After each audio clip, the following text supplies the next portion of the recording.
So my client called me saying, I want a feather bob. And a feather bob is what we did. Because one thing about me is I don't care if it's a blunt cut, feather cut, asymmetrical, shaved on the side. We gonna get the bob done. So Miss D is a new client. She actually found me off of social media. And I'm so glad that she did because this is my girl. Like, we have become like thick as thieves. Because one thing about me is that I'm a fool for a good time. And a good time is what we had. Miss D hit me up saying, look, I need a stylist here in Jacksonville that can not only maintain and take care of my real hair, but also, you know, service me when I want to get weave too, because she does wear extensions. Miss D did request a creamy crack touch up. And, you know, I'm okay with the creamy crack as long as we are treating the hair right. And she is okay with the regimen. So I gave her a color touch up and then started to get ready for the bob. But y'all, Miss D is so sweet. Like, tell me why she was showing me different AI cakes that I could do, like, for my salon. At the time of her appointment, I was actually telling her about how I was renovating my room because, you know, she came mid-renovation.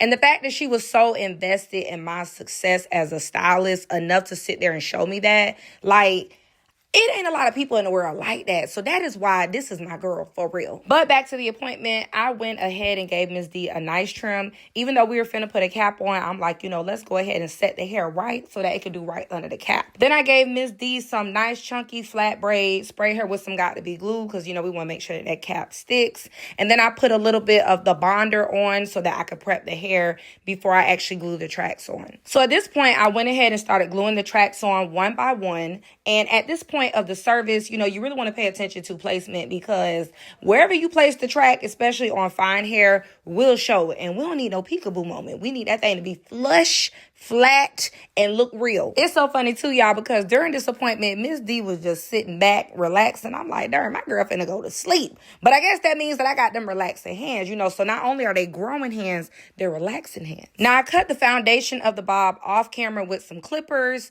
and I tried to record it, but it didn't get in the shot for some reason. You know, when you working and recording at the same time, things go out of frame. Then I proceeded to point cut the hair, and at this point, y'all, I was like, God, dog, this finna look good. I know other hairstylists can agree because, baby, when them hands start shaking, you know that thing finna be right.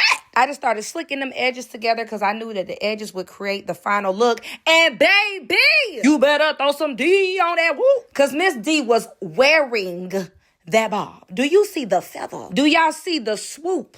The curl, the bounce, the feather, the bob that is bobbing before your eyes. Baby, you know you is cute when you start moving that hair up off your eye. Like, excuse me, let me move my feather bang before I talk to you. But all jokes aside, Miss D was so happy. She looked so beautiful. And this is why I love new clients because you never know what kind of experience you're going to get. But I hope you enjoyed this video. Don't forget to book for August. I love you guys. Bye.